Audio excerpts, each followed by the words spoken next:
রাজ্যসভার প্রার্থী সুখেন্দু সুস্মিতা প্রকাশ বাংলার 3 আসন থেকে বিজেপি প্রার্থী। 3 জনের নাম ঘোষণা কেন্দ্রীয় নেতৃত্বের। গতকালই বিজেপিতে যোগ দেন সুখেন্দু শেখর রায়, সুস্মিতা দেব, প্রকাশ চিকবড়াই। রাজ্যসভায় বিজেপির 3 প্রার্থীর জয় নিশ্চিত। গত জুনেই রাজ্যসভার পদ থেকে ইস্তফা। বাংলার 3 আসন থেকেই বিজেপি প্রার্থী। রাজ্যসভার প্রার্থী সুখেন্দু শেখর রায়, সুস্মিতা দেব, প্রকাশ চিকবড়াই।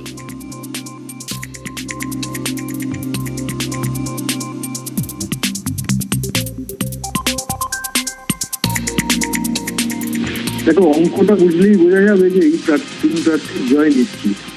কারণ রাজ্যসভার সাংসদ হতে গেলে সাধারণ মানুষের প্রত্যক্ষ ভোটে কেউ রাজ্যসভার সাংসদ হননি। রাজ্যসভা হচ্ছে সংসদের উচ্চকক্ষ, সেখানকার সাংসদ হতে গেলে পরোক্ষ ভোটে হন, অর্থাৎ সাধারণ মানুষ বিধায়কদের নির্বাচিত করেন এবং বিধায়কদের ভোটে রাজ্যসভার সাংসদ নির্বাচিত হন। সেই ফর্মুলাটা কি? একজন রাজ্যসভার সাংসদ হতে গেলে একজনকে কটা ভোট পেতে হয়, কজন বিধায়কের সমর্থন লাগে, ভোটটা লাগে, তার অঙ্ক, তার একটা ফর্মুলা রয়েছে। সেটা হচ্ছে যেই রাজ্যে যত বিধানসভা আসন মোট, আমাদের রাজ্যে যেমন মোট বিধানসভা আসন 294, সেই 294কে ভাগ করতে হবে যতগুলো রাজ্যের যতগুলো আসনে ভোট হচ্ছে সেটা +1 দিয়ে। আমাদের রাজ্যে টোটাল রাজ্যসভা আসন রয়েছে 16টি, আর টোটাল বিধানসভা আসন রয়েছে 294, অর্থাৎ 294 জন এমএলএ।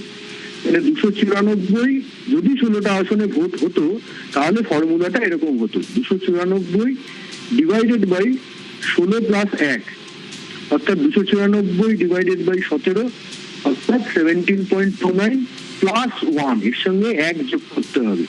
যোগ করলে হচ্ছে 18.29, 18.29, অর্থাৎ 18 জন বিধায়কের ভোট পেলে, যদি একসঙ্গে 16টা আসনে ভোট হতো তাহলে 18 জন বিধায়কের ভোট পেলে আমাদের এই পশ্চিমবঙ্গ থেকে একজন রাজ্যসভা সাংসদ হতে পারতেন। কিন্তু 16টা আসনে তো আমাদের এখন ভোট হচ্ছে না, আমাদের ভোট এখন 3টি আসনে।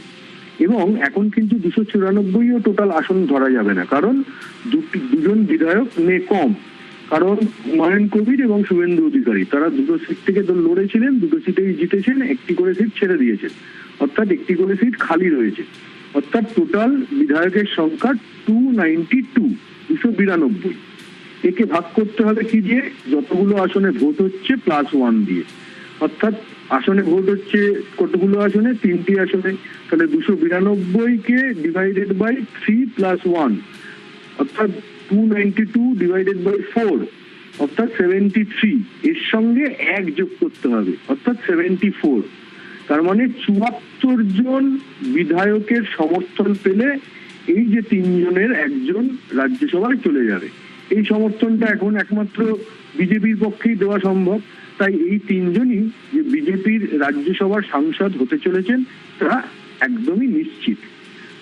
রাজ্যসভার সাংসদ হওয়ার যে অঙ্ক, যে ফর্মুলা, তা থেকেই বোঝা যাচ্ছে এই 3 জনই বিজেপির রাজ্যসভার সাংসদ হতে চলেছেন, তাদের জয় নিশ্চিত। তৃণমূলে এক্সিট পোল। বিজেপিতে সুখেন্দু শেখর রায়, বিজেপিতে সুস্মিতা দেব, প্রকাশ চিকবড়াই। সল্টলেকে বিজেপি দফতরে যোগদান। তৃণমূলের 3 প্রাক্তন সাংসদ বিজেপিতে। টিএমসি রাজ্যসভার 3 প্রাক্তন সাংসদ বিজেপিতে। 3 জনেই জুনে রাজ্যসভার সাংসদ পদ থেকে ইস্তফা।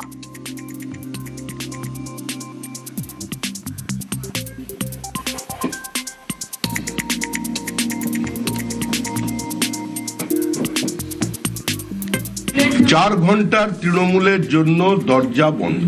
যারা মানুষের সম্পত্তি লুট করেছেন তাদের জন্য দরজা বন্ধ।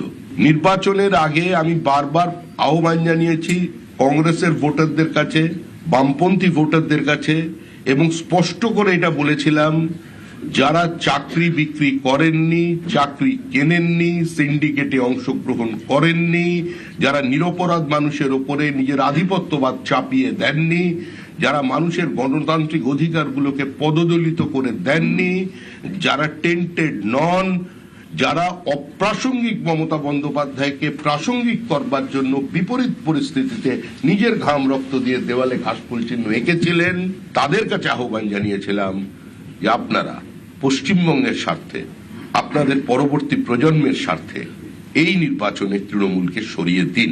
প্রত্যেকেরই একটা অতীত আছে, সাধুরও একটা অতীত থাকে। এই মুহূর্তে সুখেন্দু শেখর রায়, সুস্মিতা দেব, প্রকাশজিৎ বড়াইকের একমাত্র পরিচয় তারা বিজেপি কর্মী। বিজেপিতে যোগদান এই মুহূর্তে রাজনৈতিক পালা পরিবর্তনের পর কেন? দলের অভ্যন্তরে যা কিছু ঘটছে এটা সব ঠিকঠাক চলছে না, এবং গোটা রাজ্যটাকে কিছু গুন্ডাদের হাতে, কিছু তোলাবাজদের হাতে, কিছু রেপিস্টদের হাতে তুলে দেওয়া হয়েছে। যারা তৃণমূল গঠন করেছিলেন, যারা বামফ্রন্টের বিরুদ্ধে লড়াই করেছিলেন, তারা ক্রমশ পিছু হটতে হটতে দেওয়ালে গিয়ে পিঠ থেকে গেল। আর কতগুলো ধান্দাবাজ, তোলাবাজ, দুর্নীতিপরায়ণ, রেপিস্ট, এইসব লোকগুলো পার্টির বিভিন্ন পদ তারা দখল করলো। তার মধ্যে একটা ভাড়াটে বাহিনী আসলো আইপ্যাক নামে। এই কথাগুলো আমাকে কাউকে বুঝিয়ে বলার দরকার নেই। বাংলার মানুষ সচক্ষে দেখেছেন, তাদের মধ্যে যা অনুভূতি ঘটেছিল তার বহিঃপ্রকাশ তারা ঘটিয়েছেন। ইট ওয়াজ এ সাইলেন্ট রেভলিউশন। ভাঙন যখন অনিবার্য হয় তখন চূড়ান্ত ভাঙন হয়। ওদের অবস্থা এখন দাঁড়িয়েছে, ওদের নিয়ে বেশি গুরুত্ব দিয়ে লাভ নেই। এখন ভারতীয় জনতা পার্টির নেতৃত্বে বাংলায় বিনিয়োগ আসবে, শিল্প আসবে। যে 49 বছরে বামফ্রন্ট এবং তৃণমূল মরুভূমি পরিণত করেছে বাংলাকে, সেই মরুভূমিতে মরুদ্যান তৈরি হবে, এই আশা নিয়ে আমি আজকে জীবন উপান্তে এই ভারতীয় জনতা দলে আমি যোগ দিয়েছি। তার সাথে সাথে আমার যে পাপের প্রায়শ্চিত্ত, আমি নিজে কোনো পাপ করিনি, আমি নিজে কোনো পাপ করে আমার বিরুদ্ধে কেউ আঙুল তুলতে পারবে না, কিন্তু পাপীদের সঙ্গে তো ছিলাম, সেটাও তো একটা পাপ। সেই পাপের প্রায়শ্চিত্ত করাটাও তো আমার কাছে জরুরি। সেই কারণে আজকে আমি ভারতীয় জনতা দলে যোগ দিয়েছি, এবং যে তারা যে আমাকে গ্রহণ করেছেন তার জন্য আমি তাদের সবার কাছে কৃতজ্ঞ। পাপস্খলন করলেন তিনি পাপীদের সঙ্গে থেকে, এমনটাই জানালেন সুখেন্দু শেখর রায়। ক্যামেরায় দীপঙ্করের সঙ্গে সুস্মিতা, নিউজ 18 বাংলা, কলকাতা। কেন বিজেপিতে যোগদান করলেন? কারণ দেখেন, সমস্ত দেশে বিশেষ করে নর্থ ইস্ট হোক বা ইস্টার্ন ইন্ডিয়া, নর্থ ইন্ডিয়া, আমরা দেখতে পাচ্ছি যে প্রাইম মিনিস্টার মোদির গ্রহণযোগ্যতা বাড়ছে। এবং আমি মনে করি যে ডেভেলপমেন্ট ওরিয়েন্টেড পলিটিক্স করতে হলে the best leader is prime minister Narendra Modiji, and the best party is Bharatiya Janata party. এরপরে আসামে নাকি বাংলায় নাকি গোটা রাজ্য জুড়ে?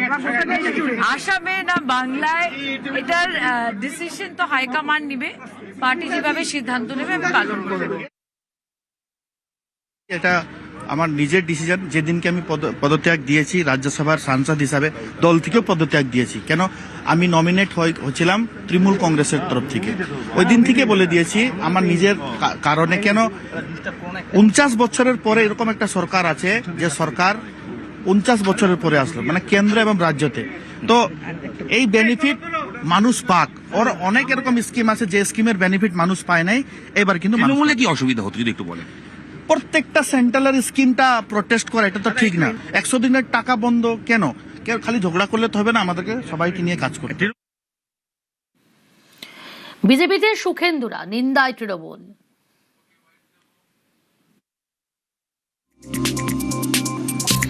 এই যে প্রথমে তৃণমূলের বিরুদ্ধে বলা, তারপরে তো যোগদান করার ছিল, এটা যোগদান মেলা হলো। সুখেন্দু তো অমিত শাহকে গিয়ে ওর বাবার লেখার চিঠি দিয়ে এসছে। এদের কোনো নীতি নেই। সুখেন্দু 17 বছর বিনা পরিশ্রমে, বিনা নির্বাচন জিতে রাজ্যসভার সদস্য ছিলেন। সেটা যাতে আরো 3 বছর থাকতে পারে তার ব্যবস্থা করবে। মানুষ এগুলো বিচার করবে যে কারা কিছুটা নীতিনিষ্ঠতা দেখাচ্ছে। কোনো যায় আসে না, এটা আবার বলছি, এটা আমাদের কোনো যায় আসে, এটা খুব তুচ্ছ খবর আমাদের কাছে। আমাদের দলের মূল ভিত্তি হচ্ছেন মানুষ আর মমতা বন্দ্যোপাধ্যায়। মানুষ মমতা ব্যানার্জির ওপর ভরসা করে আমাদের ভোট দিয়ে এমপি, এমএলএ ইত্যাদি প্রভৃতি করেছে। যারা সেইটা ভুলে গিয়ে যা কিছু অন্যথা করবে, আবারও বলছি, সেক্ষেত্রেও মানুষ এবং মমতাই আমাদের দলের ক্ষেত্রে শেষ কথা বলবেন, কোনো এলি তেলি নয়। ভিন্নমত হলেও সম্পর্ক থাকবে, 3 প্রাক্তন সাংসদ নিয়ে মন্তব্য ঋতব্রতর। देखिए, इंडिविजुअल तीनों लोगों के साथ ही मेरा रिश्ता बहुत ही अच्छा है। सुखेंदुदा बहुत ही बुजुर्ग पार्लियामेंटेरियन रह चुके हैं, प्रकाश मेरा छोटा भाई जैसा है, सुष्मिता मेरा दोस्त थे। तो ये तीनों लोग ने एक निर्णय लिया था, तृणमूल कांग्रेस से इस्तीफा दिया था, राज्यसभा का सीट छोड़े थे। अभी इंडिविजुअली वो क्या करेंगे, इस बीच मेरा प्रकाश से, मैं जिस दिन दिल्ली में था, प्रकाश मेरा घर में आया था, तो प्रकाश के साथ उस दिन थोड़ा बात हुआ था, तब तो ये कुछ बोले नहीं थे। तो इंडिविजुअल डिसीजन जमहूरियत के अंदर ये तो लोगों को बनता है कि इंडिविजुअल डिसीजन लेने के लिए का बात तो जरूर होगा, क्योंकि पॉलिटिक्स डिफरेंट हो सकता है, वो लोग दूसरी किसी जगह में जा सकते हैं।